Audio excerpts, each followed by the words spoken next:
Ladies and gentlemen, Greg McCloskey with the Forex Quick Look. I'm going to take a look at the dollar versus Canada. I was off for about 10 days, and the dollar versus Canada during that time made a break to the downside. I'm going to review where we've been and where we're going from a technical perspective. So let's get started. Looking at the 4-hour chart of this pair.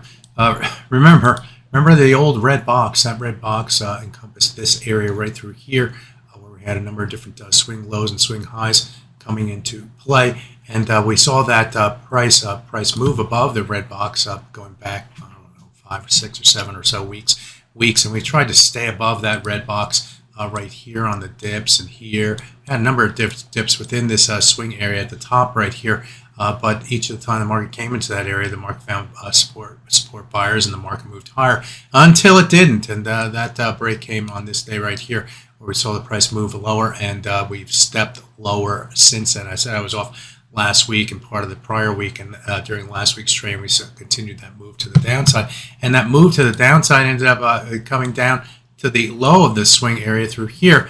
And admittedly, the price tried to move below and failed, and moved below and failed, and then rotated back to the upside before breaking below that area and staying below that level. So the sellers have been in. And they have taken the price outside of this range right here, so we're extending and hitting new extremes as we speak. Now on the downside, we have moved into some other swing areas of importance, and more specifically, we have this low right here, which comes in at 13.3477. We also have lows right here and here, which come in near the 0.3455 level.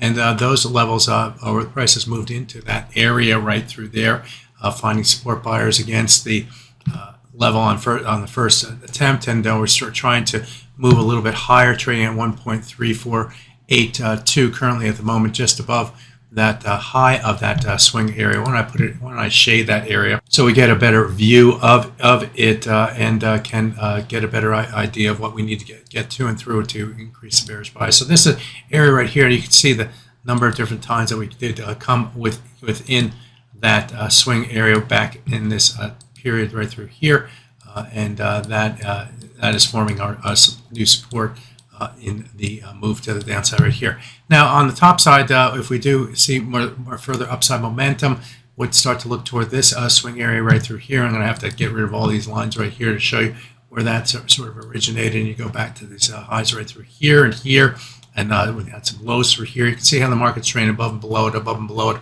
above and below it, until finally the price broke through and started its rotation to the upside. So that area between 135.26 and 135.43 will be the next targets on the top side if the momentum continues in that direction.